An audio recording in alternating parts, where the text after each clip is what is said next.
J'appartiens à une génération pour laquelle la chose artistique a été un véritable combat, bien ou mal mené, avec de bons ou de mauvais instruments, mais il est vrai que l'idée que nous avions de l'art pour notre génération était une idée qui commandait le militantisme, qui commandait des tactiques et des stratégies qui étaient alors des tactiques et des stratégies avant tout intellectuelles.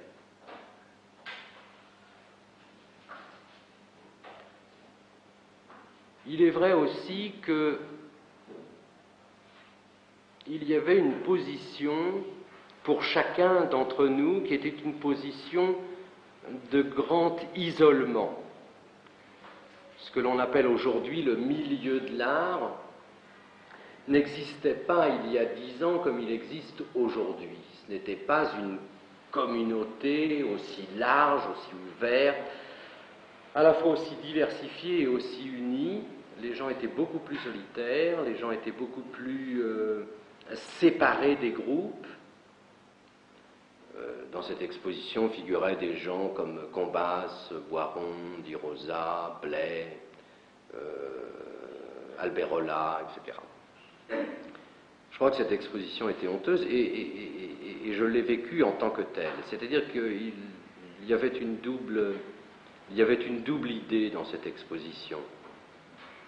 Il y avait l'idée d'abord de mettre fin à une certaine période qui a été dominée, on peut dire qu'elle a été dominée globalement par le pouvoir de support surface en France et de l'art conceptuel dans ses versions les plus abattardies. Il m'était difficile de lutter directement contre les représentants de support surface dans la mesure où j'étais lié amicalement avec un certain nombre d'entre eux. Mais j'avais conscience, ceci étant, que pour un certain nombre des tenants de ce groupe, on avait affaire à une peinture qui avait trouvé un espace de réconciliation entre la peinture américaine du color field, pour l'envisager grossièrement, et puis au fond aussi, pour certains d'entre eux, l'école de Paris. Il fallait mettre un terme à cela. M'y opposer directement me semblait impossible. Je n'aurais pas pu gagner la bataille. Par contre, proposer autre chose, c'est-à-dire y substituer d'autres objets, me semblait tactiquement beaucoup plus prometteur. Et c'est ce que j'ai fait. En 83, les choses avaient changé. La culture devenait le bienfait absolu pour la société française. Et il y avait une espèce de métamorphose individuelle et collective de cette société française à travers l'identification culturelle. J'ai gagné énormément d'argent,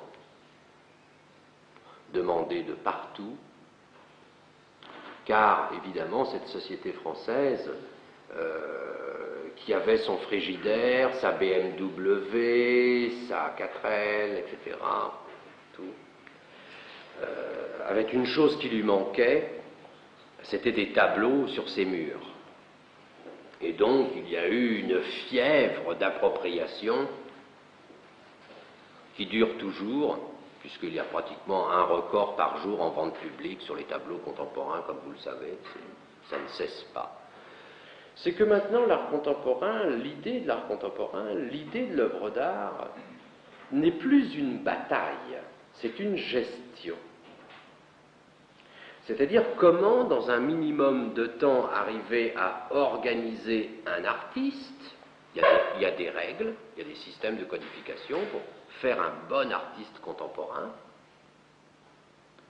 Il y a les modèles, il y a tout ce qu'il faut. Il y a des règles pour organiser les débuts de sa carrière. Tout est là. Les musées s'étant d'ailleurs substitués aux galeries, puisque maintenant, en général, lorsqu'on commence une carrière, c'est par un musée, c'est pas par une galerie, ou par un centre d'art contemporain.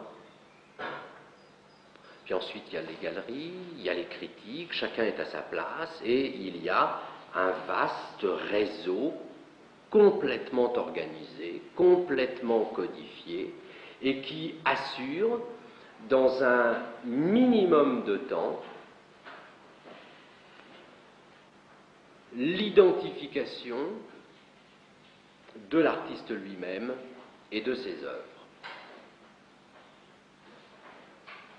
C'est-à-dire que la question qui était encore centrale dans les années 70, la question de l'expérimentation, la question de l'invisible, la question du sens, sont toutes questions qui ont été liquidées dans le courant des années 80 au profit de l'échangeabilité la plus simple et la plus rapide de tous les éléments qui constituent cette espèce d'ensemble flou qui s'appelle l'art. Mais maintenant, je me demande s'il ne faut pas, je ne sais pas, que je me dissipe complètement. C'est-à-dire se dissiper, pas s'opposer, parce que s'opposer à l'état actuel des choses me semblerait d'abord donner beaucoup trop d'importance à cet état actuel, qui n'est peut-être que transitoire, puisque la prochaine crise, qui est probablement imminente, même si elle ne sera que dans 2 ou 3 ans, mais il faudra bien que ça cesse.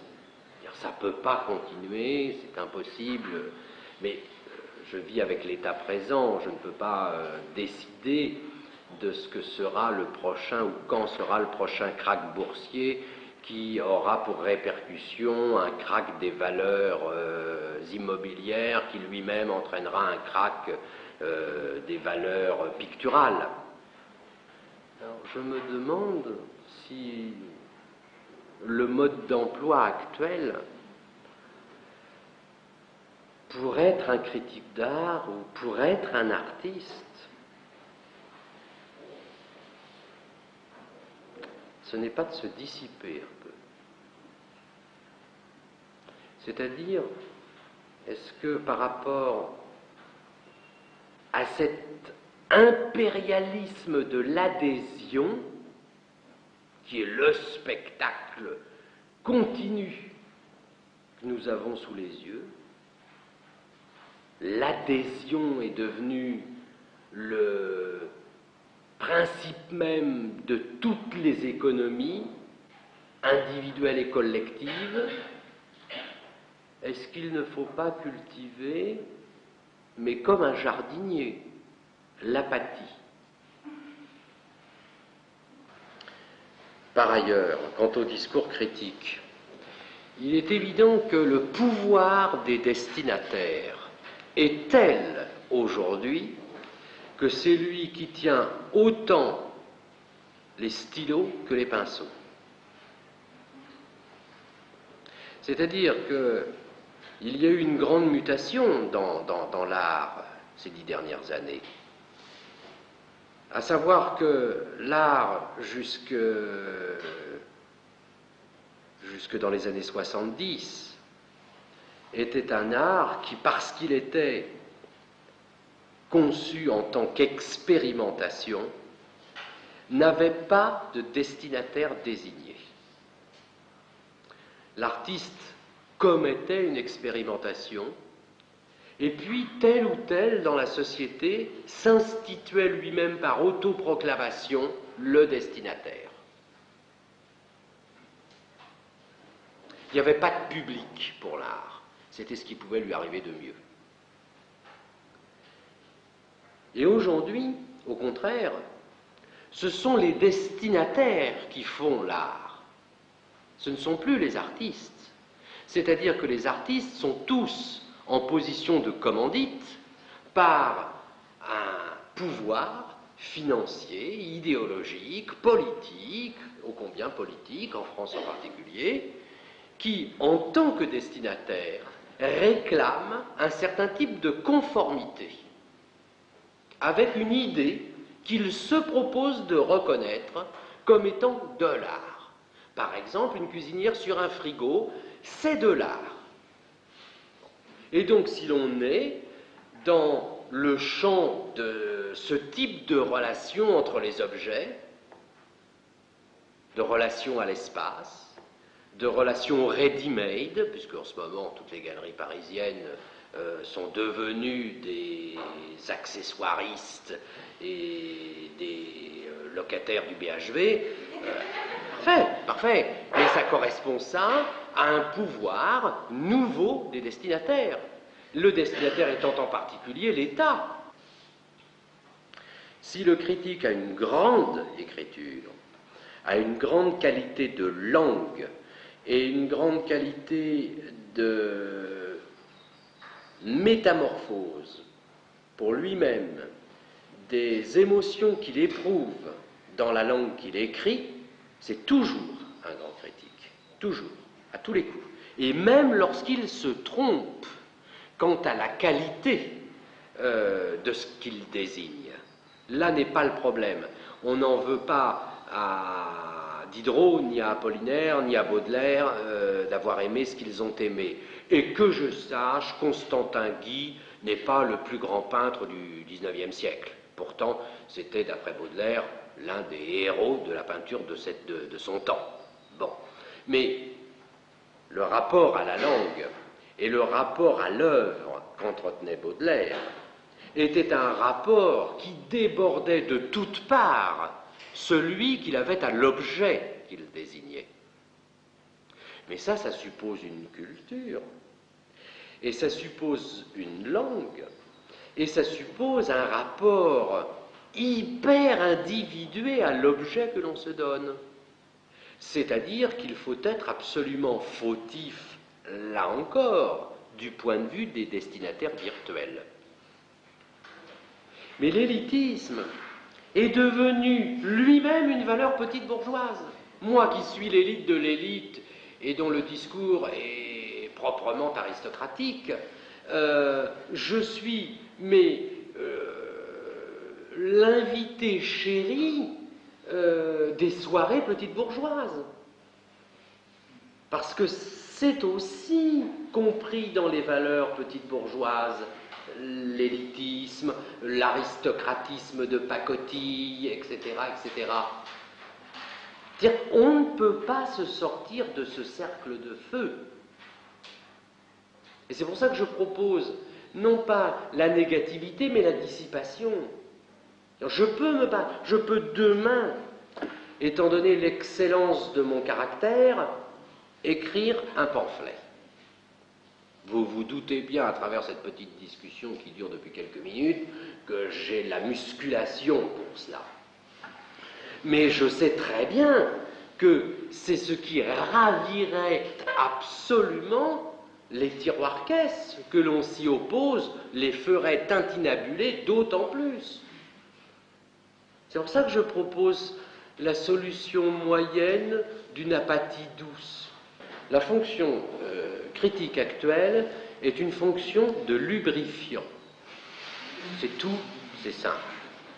C'est un lubrifiant. C'est-à-dire qu'effectivement, dans la machine, de temps en temps, ça s'est asséché, les rouages mordent moins bien les uns sur les autres, goutte d'huile, coup de burette, critique d'art.